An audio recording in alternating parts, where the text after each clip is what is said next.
Hello dear viewers, welcome back again Lux classes. Today in this video lecture we are talking about the general character and classification of phylum Porifera. As the name indicated, pori means pore bearing organisms. Those organisms, their body containing the pore, they are comes under the heading of phylum Porifera. Parazoology is the study of sponge. That is very very important point. इस point को note कर लीजिएगा. पैराजूलॉजी the study of sponge.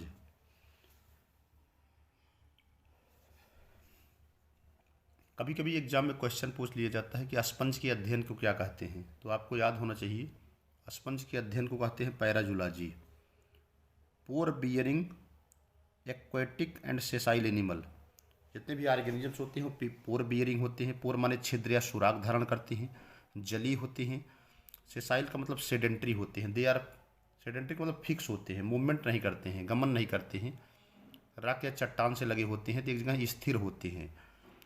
So the most important things regarding the phylum Porifera is that most of the organisms they are pore bearing, they are aquatic and sessile animal. Multicellular with cellular grade of body organisation. Next point है, इसके पहले का point clear हो गया. पोर bearing होते हैं, छिद्र धारण करते हैं, जली होते हैं, और सेसाइल होते हैं. सेसाइल माने होता है सेडेंट्री यानी फिक्स होते हैं. मल्टीसेलुलर बहुकोषीय होते हैं with cellular grade of organisation. शरीर का जो स्तर होता है कोषीय होता है. सेलुलर ग्रेड ऑफ ऑर्गेनाइजेशन का मतलब होता है शरीर का संगठन जो है कोशा के स्तर का होता है. टिश्यू एंड आर्गन जो होते हैं ऑब्सेंट होते हैं. ये सिमेट्रिकल होते हैं, असममित होते हैं. ये सिमेट्रिकल का मतलब असममित. रेडियली सिमेट्रिकल होते हैं या डिप्लोब्लास्टिक होते हैं. Diploblastic means body is made up of two germ layer that is the ectoderm and endoderm. Flagellated choanocyte पाई जाती है, फ्लैजेला युक्त क्वानोसाइट पाई जाती है, कॉलर जिनको हम कॉलर सेल्स कहते हैं. That is found associated with the canal system. Flagellated choanocyte का मतलब होता है फ्लैजेला युक्त क्वानोसाइट पाई जाती है या कॉलर सेल पाई जाती है जो कि कैनाल सिस्टम से जो होती है जुड़ी होती है. That is occurs only in the sponge, जो कि केवल स्पंज में पाई जाती है. Choanocyte capture and digest the food. Choanocyte जो होते हैं भोजन को कैप्चर करते हैं, भोजन को पकड़ते हैं और उनका पाचन करते हैं. Partially digested food is receive by amoebocyte. आंशिक रूप से पचित जो भोजन होता है बाद में अमीबोसाइट के द्वारा ग्रहण कर लिया जाता है. पूरा डाइजेशन इज कम्प्लीटेड, जहाँ पर भोजन का पूर्ण पाचन होता है. And digestion is there intracellular, और वहाँ पर जो भोजन का पाचन होता है वो अंतःकोशीय होता है. All sponge are hermaphrodite. सभी के सभी जो स्पंज होते हैं वो हर्माफ्रोडाइट्स होते हैं. हर्माफ्रोडाइट्स का मतलब उभयलिंगी. हर्माफ्रोडाइट का मतलब उभयलिंगी. सारे स्पंज जो होते हैं हर्माफ्रोडाइट्स होते हैं. हर्माफ्रोडाइट का मतलब उभयलिंगी होते हैं. Sexes not separate but due to protandry. Due to protandry का मतलब होता है प्रोटेंडस कंडीशन पाई जाती है. Protandrous is a kind of condition. Protandrous का मतलब होता है प्रो माने होता है बिफोर.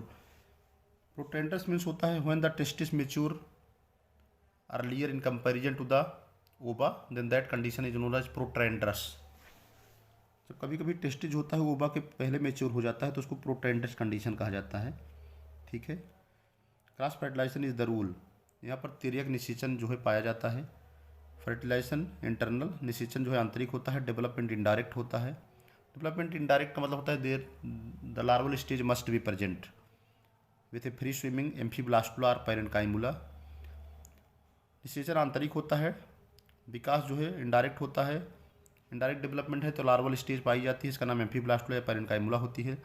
लार्वा जो है मार्फोलॉजिकली जो होता है अपने एडल्ट से जो है अपने वयस्क पिता से जो होता है वो डिफरेंट होता है, एडल्ट से डिफरेंट होता है. Olynthus is a typical sister of sponge. Olynthus एक स्टेज पाई जाती है. ऐसा माना जाता है कि स्पंज के जो होते हैं पूर्वज होते हैं. कैनाल सिस्टम जो है डेवलप होता है due to the folding of inner wall. Canal system का जो विकास होता है इनर वॉल की फोल्डिंग के द्वारा होता है. और 3 तरह की कैनाल सिस्टम पाई जाती है, याद रखिएगा. That is very very important points, always keeping in mind. पहला है स्कान टाइप कैनाल सिस्टम जो पाई जाती है ल्यूकोसिलेनियम में. सिंपल होती है. कोलोनिड होती है, या कोलोनियल कह सकते हैं, कोलोनियल होती है। सबसे सिंपलेस्ट जो होती है वो एस्कान टाइप की कैनाल सिस्टम होती है, जो कि ल्यूकोसिलेनिया में पाई जाती है, सिंपल और कोलोनियल होती है। दूसरा है साइकान टाइप, जो साइफा या साइकान में पाई जाती है, ज़्यादातर ये कोलोनियल होती है। थर्ड है ल्यूकान टाइप, जो स्पंजिला या फ्रेश वाटर स्पंज में पाई जाती है। It is transform into rhagon type. बाद में जो ल्यूकान टाइप की कैनाल सिस्टम होती है बाद में कन्वर्ट हो जाती है रैगान टाइप में ड्यूरिंग द लार्वल स्टेज। ठीक है, रैगान टाइप जो होती है वो लार्वल स्टेज में पाई जाती है। आगे देखिए, क्लासिफिकेशन की बात कर लें। Now we are top Porifera के बारे में जहाँ तक क्वेश्चन है,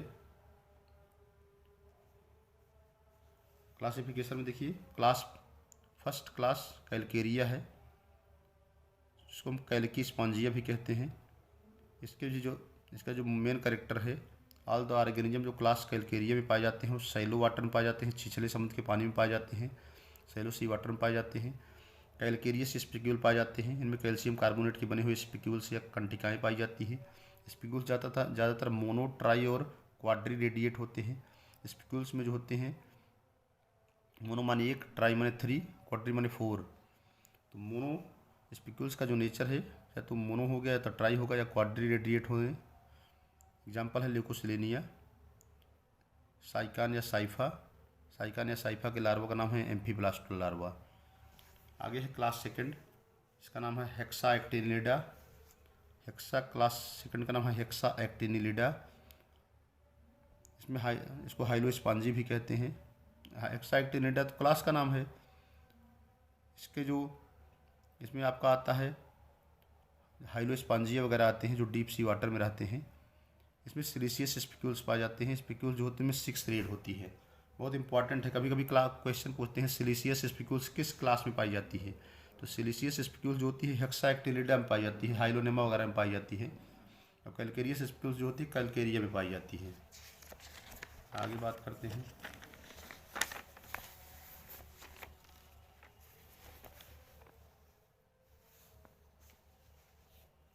एक बहुत इंपॉर्टेंट पॉइंट आता है, कभी कभी टोटीपोटेंट सेल के बारे में पूछ लेते हैं कि टोटीपोटेंट सेल क्या होती है। बहुत इंपॉर्टेंट पॉइंट है regarding the totipotent cells. Totipotent cell क्या होती हैं? Totipotent cells are known as those cell totipotent cells that have potency to develop into other type of cells, they are known as totipotent cell। ऐसी कोशिकाएं जो कि आगे चल करके दूसरी नई कोशिकाओं में डेवलप होने की क्षमता रखती हैं, उनको टोटीपोटेंट सेल कहते हैं। 6 रेड सिलिशियस स्पिक्यूल जो होते हैं टिपिकली 6 रेड होते हैं। अदर कैरेक्टर्स की बात कर लेते हैं। There are certain other characters that is also found here. तो ज़्यादातर ऑर्गेनिज्म जो होते हैं हेक्सा एक्टिनिलिडा के जितने भी ऑर्गेनिजम्स होते हैं रेडियली सिमेट्रिकल होते हैं, बेस लाइक बॉडी होती है, रूट टफ्ट पाए जाते हैं। Example root tufts of spicules at the base. मिला करके उनके आधार पर जो होते हैं, जहाँ आधार के पास जहाँ स्पिक्यूल्स पाया जाता है, ठीक है। एग्जाम्पल है हाइलोनेमा, क्लास रोप स्पंज कहते हैं।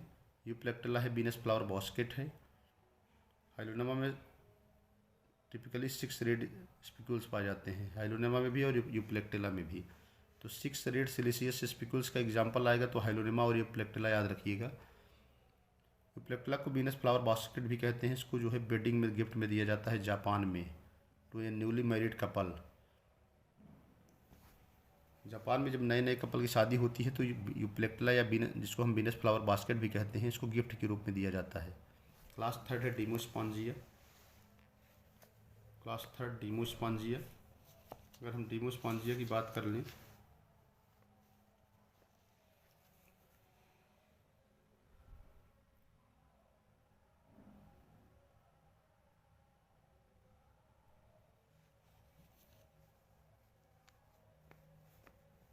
ठीक है। Class third डीमोस्पॉन्जिया। डीमोस्पॉन्जिया के जितने भी ऑर्गेनिजम्स होते हैं मोस्टली मैरीन होते हैं, कुछ फ्रेश वाटर स्पंज होते हैं, इसमें सिलिशियस स्पिक्यूल पाए जाते हैं, स्पॉन्जिन फाइबर पाए जाते हैं, बहुत पाए भी जा सकते हैं और नहीं भी पाए जा सकते हैं। ये सिमेट्रिकल बॉडी होती है, ब्राइटली कलर्ड होती है। एग्जाम्पल है क्लियोना, इसको बोरिंग स्पंज कहते हैं, हार्मफुल होता है पर्ल इंडस्ट्री के लिए। इसके अलावा कैलिना है, इसको फिंगर स्पंज कहते हैं। यूस्पॉन्जिया है, बाथ स्पंज है। Occur frequently in the Mediterranean sea. Mediterranean sea क्या होते हैं? ऐसे सागर, ऐसे समुद्र जो चारों तरफ लैंड पाई जाती है उनको मेडिटेरियन सी कहते हैं। स्पॉन्जिला है, फ्रेश वाटर स्पंज है। ठीक है। मेसेनकाइम क्या है? कुछ इंपॉर्टेंट फैक्ट्स यहाँ बता देते हैं जो इससे रिलेटेड है पोरीफेरा से। मेसेनकाइम ऑफ मैराइन स्पंज है न्यूमरस इरेगुलर अमीबोसाइट। जो मेसेनकाइम होती है मैराइन स्पंज की, उसमें बहुत सारे अमीबोसाइट्स पाई जाती हैं। उनके बहुत सारे मेसेनकाइम ऑफ मैराइन स्पंज है न्यूमरस इरेगुलर अमीबोसाइट्स। जो स्पंज के मेसेनकाइम होता है उसमें बहुत सारे अनियमित रूप से अमीबोसाइट्स पाई जाती हैं जो कि निम्न प्रकार की होती हैं। अमीबोसाइट्स जो है कई प्रकार की होती हैं। इसमें पहला है आर्कियोसाइट्स, जिसको हम टोटीपोटेंट सेल कहते हैं, that have the potency to develop into the other type of cell.